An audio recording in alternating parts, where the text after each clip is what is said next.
지금 현재 미국의 코로나 상황과 경제를 끌어올려야 되는 사명감, 공화당이 겪고 있는 여러 가지의 난제들을 생각했을 때 연준이 정치적으로 독립적인 기관이긴 합니다만 그래도 지금 현재 현 정부에 어느 정도 비위를 맞춰주기 위해서 추가적인 부양책에 대한 것들을 내놓지 않을까라고 생각을 한번 해봅니다.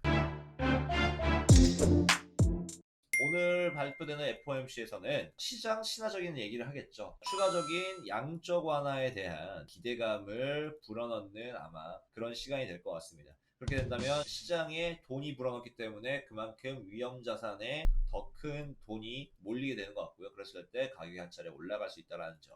우리가 저번에 배웠던 게 피아트 머니라는 걸 배웠습니다. 피아트 머니라는 건 뭐예요? 약속된 화폐입니다. 근데 이 약속된 화폐가 종이에 불과하지 않기 때문에 보증이 필요한데 그 보증이 필요한 게 뭐예요? 바로 금입니다. 화폐의 양이 많아지면 많아질수록 그 가치가 떨어지고 화폐의 양이 줄어들면 줄어들수록 화폐의 가치가 올라갑니다. 그게 왜 그러냐? 화폐가 유통량이 많아질수록 금 한 덩어리당 살 수 있는 화폐의 양이 더 많아지는 거죠. 상대적으로 금의 가치는 올라가고 화폐의 가치는 점점 더 낮아지게 된다라고 말씀드렸었는데 위험자산이라는 거는 이제 주식을 얘기하죠, 보통. 그럼 안전자산은 금이 있고, 채권이 있고, 그리고 부동산 정도가 있겠죠. 화폐의 양이 늘어났을 때, 그만큼 화폐 유통량이 많아진다는 거는 경제가 다시 그 시장에 돈이 많이 풀리면 금리가 낮다라는 걸 의미합니다. 화폐의 양이 많아지려면 금리가 낮아야 돼요. 지금도 보시면 아시다시피 제로 금리가 유지되기 때문에 양적 완화를 계속적으로 추가적인 유동성을 불어넣을 수가 있듯이 금리가 낮으면 화폐 유통량이 점점 많아집니다. 반대로 금리가 높아지면 어떻게 됩니까?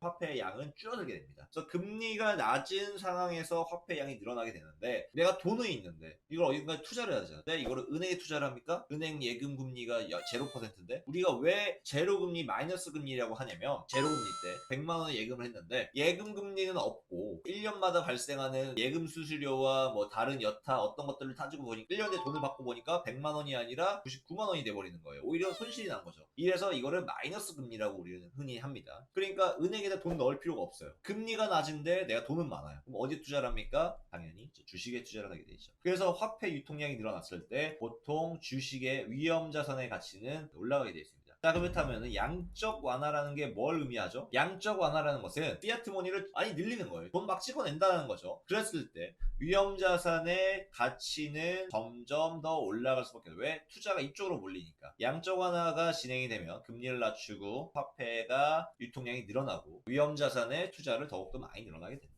지금 현재 미국의 코로나 상황과 경제를 끌어올려야 되는 사명감, 공화당이 겪고 있는 여러 가지의 난제들을 생각했을 때 연준이 정치적으로 독립적인 기관이긴 합니다만 그래도 지금 현재 현 정부에 어느 정도 비위를 맞춰주기 위해서 추가적인 부양책에 대한 것들을 내놓지 않을까라고 생각을 한번 해봅니다. 이번에는 그래도 양적 완화에 대한 얘기를 하겠지라고 했다가 만약에 진짜 안 해봐요. 그러면 어떻게 되겠습니까? 시장이 갑자기 와 무너지겠죠. 물론 그렇게까지 하겠냐마는.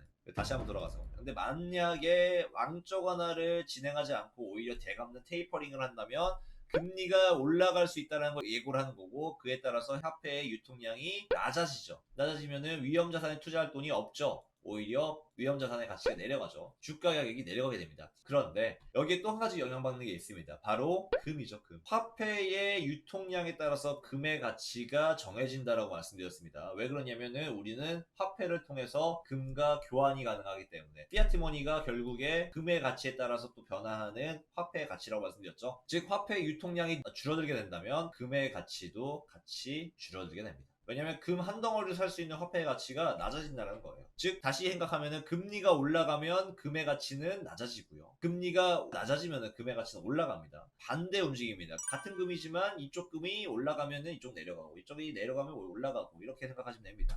오늘 있을 이 FOMC에서 어떤 얘기를 하느냐에 따라서 골드와 나스닥과 유로의 가치가 변화가 엄청 날 거예요. 엄청 날 거예요.